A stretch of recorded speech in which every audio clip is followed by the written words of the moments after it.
Donc vous avez compris maintenant que l'énergie des électrons, ça se gère dans les systèmes hydrogénoïdes avec une première formule qui est moins 13,6 fois Z au carré sur N au carré. Dans le cas de l'hydrogène, Z est égal à 1 et selon la valeur de N, le N égale 1 c'est le niveau fondamental, c'est tout en bas de notre château quantique si vous voulez, et puis N égale 2 ça sera un premier étage, N égale 3 ça sera un deuxième étage, etc., etc. Et vous voyez ce qui est intéressant, c'est que maintenant si on va regarder la répartition des électrons, on va voir que quand vous montez d'étage en étage, il y a de plus en plus de pièces dans votre château. D'accord ? Donc en fait c'est un château qui ressemble à une espèce de champignon avec en bas une petite pièce, et plus on monte, plus en fait vous avez de pièces.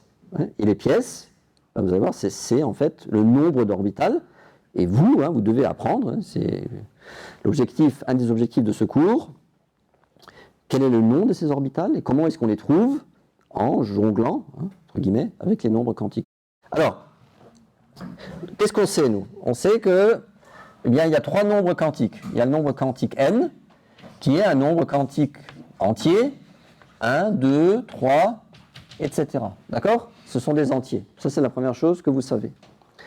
Ensuite, nous savons qu'il y a, en fonction de la valeur de n, un deuxième nombre quantique qu'on appelle le nombre quantique azimutal, ou L. Ok ? Et vous savez, il faut l'apprendre si vous ne le savez pas, que cette valeur de L, elle est aussi constituée de nombres entiers, et elle dépend de la valeur de n. Et en fait, des valeurs de L, il y en a de 0 par nombre entier jusqu'à n moins 1. Alors quand n égale 1, il y a une seule valeur de L possible, c'est L égale 0. Mais quand n égale 2, il y a déjà deux valeurs possibles de L égale 0 et L égale 1. Quand n égale 3, vous voyez, il y a trois possibilités. Donc on voit que le nombre de possibilités augmente. Et ces possibilités, nous les avons appelées les sous-couches. Et vous devez apprendre le petit tableau que je vous ai montré avant dans le cours. C'est que pour L égale 0, on va parler de couche S. Pour L égale 1, on va parler de couche P. Et dans cette couche P, en fait, il y a trois possibilités, on va voir, trois orbitales. Pour une sous-couche, ensuite, D, correspondant à L égale 2, il y a 5 possibilités. Pourquoi ? Parce qu'ensuite, il y a un troisième nombre quantique, le nombre quantique magnétique, qui lui, en fait, dépend de L, et il va de moins L, en passant par 0, et jusqu'à plus L. Alors, ainsi, si L égale 0, vous voyez qu'il y a une seule valeur de m possible. C'est pour ça qu'une orbitale de type S, pour une valeur de n donnée, il n'y en a chaque fois qu'une seule. Mais maintenant, si L égale 1, vous voyez bien que des valeurs de m, il y en a 3. Moins 1, 0, plus 1. Ça fait bien 3. Okay ? On dira qu'il y a 3 orbitales. Lorsque L égale 2, il y a donc 5 valeurs possibles de m, moins 2, moins 1, 0, plus 1, plus 2. Donc il y a bien 5 orbitales possibles. Ça va ? Et maintenant, on va représenter cette distribution dans un petit modèle amusant, que j'appelle moi le château quantique. Alors, on va commencer tout en bas. n égale 1. n égale 1. Nous savons que c'est un niveau d'énergie. On peut même le marquer. Pour l'hydrogène, c'est moins 13,6 électronvolts. Et pour nous, c'est le rez-de-chaussée de notre château. Et au rez-de-chaussée, eh bien, il n'y a qu'une pièce. C'est la chambre d'accueil. Et cette pièce, en fait, nous l'appelons une orbitale 1s.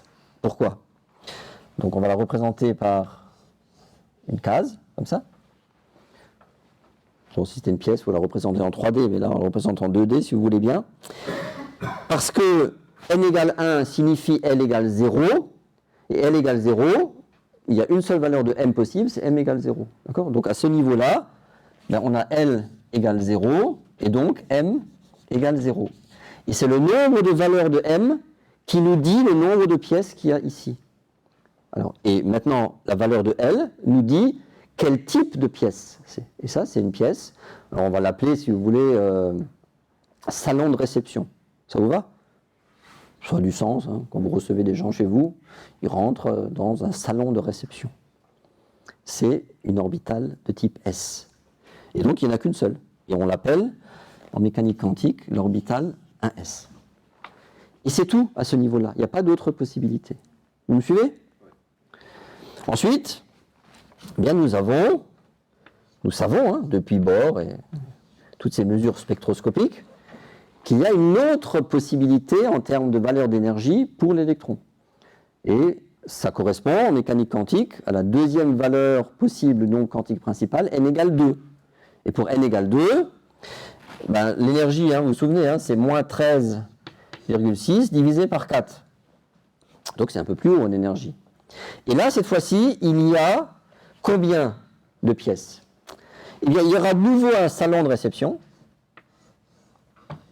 Et à côté du salon de réception, il y aura 3 chambres. Pourquoi 3 chambres? Parce que ici, ce salon de réception, c'est l'orbitale 2s, ça correspond à L égale 0 et M égale 0. Mais c'est une autre orbitale, donc une autre pièce que celle-là, parce que c'est à une autre valeur d'énergie. Et d'ailleurs, on rappelle la valeur de l'énergie en mettant le 2 devant le S. Vous voyez? Donc ça, c'est ce qu'on appelle l'orbitale, ou le salon de réception pour nous, mais qui est plus haut, qui est à l'étage au-dessus, qu'on appelle 2S. Et à côté, il y a maintenant 3 nouvelles pièces, parce que ici, pour n égale 2, il y a une deuxième valeur de L possible, c'est L égale 1. On est d'accord? Par définition. Et donc pour L égale 1, il y a 3 valeurs de M, je le rappelle, hein, donc je le rappellerai plusieurs fois. Ceux qui ont compris, désolé. Hein, c'est M égale moins 1, 0, plus 1. Donc ça fait 3 orbitales, et on les appelle les orbitales de type P. Et on rappelle la valeur de N devant, on appelle ça des orbitales 2P. Okay? Alors il y a une 2PX, il y a une 2PY, et il y a une 2PZ. Ok? Puisqu'il y a donc, je rappelle les valeurs de L, L égale 0, M égale 0, ça c'est une chose, plus L égale 1, et à ce moment-là, il y a 3 valeurs de M possibles, M égale moins 1, M égale 0, et M égale plus 1. Voilà. Ensuite, bon là on est dans un système où on considère qu'on est tout seul hein, dans le château quantique. Il y a un seul électron. Mais on verra que c'est très utile de comprendre hein, cette répartition dans les systèmes polyélectroniques, hein, pour savoir un petit peu comment on va placer tous ces électrons quand ils sont nombreux. Maintenant, ce n'est pas fini. Si vous avez de nouveau un coup de pouce énergétique pour passer de moins 13,6 sur 4 à moins 13,6 sur 9 en énergie, eh bien vous arrivez effectivement au niveau n égale 3.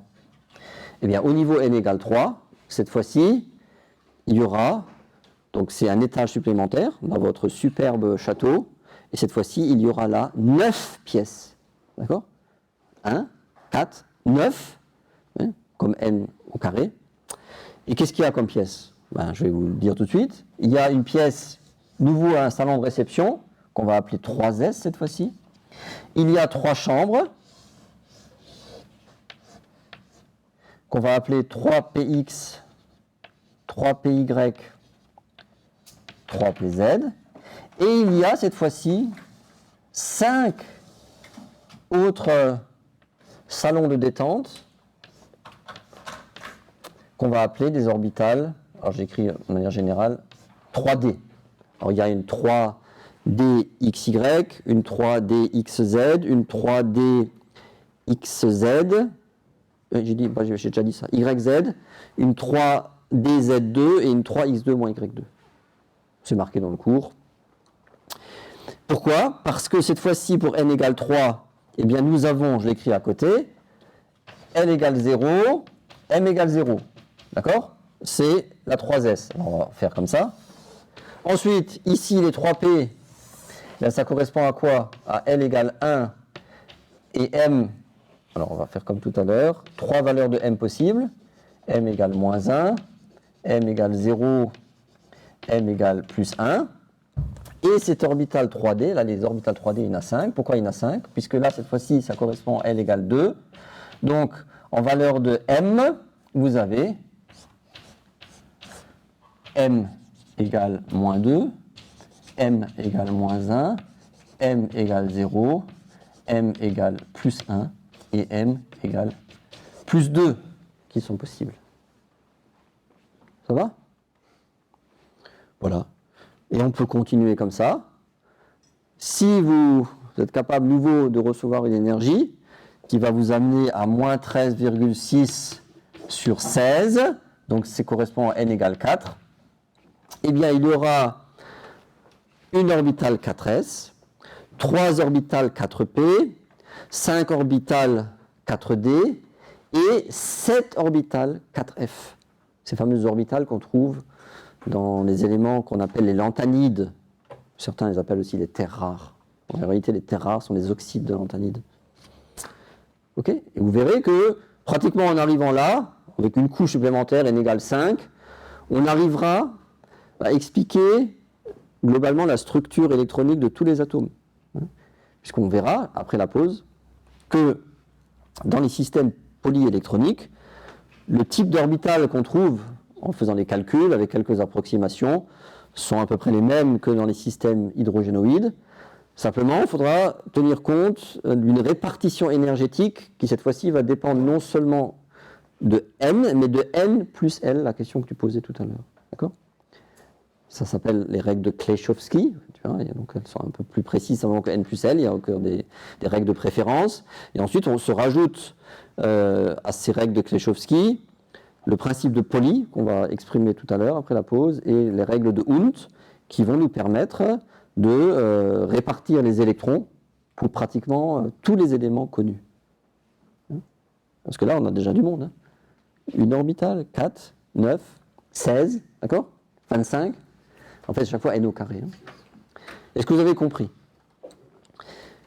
Bon, c'est une manière rigolote de représenter les choses, mais c'est comme ça que vous pourrez apprendre. Si vous êtes capable de le faire 2 fois, bah vous saurez comme moi comment on retrouve les différentes orbitales en fonction de la valeur de n, et donc en fonction de la valeur de L, et donc en fonction du nombre de valeurs de m qu'on trouve. Et souvenez-vous, le nombre d'orbitales, c'est le nombre de m, le type d'orbital, c'est la valeur de L, et l'énergie de l'orbital, c'est la valeur de n, dans les systèmes hydrogénoïdes. Ça va comme ça ?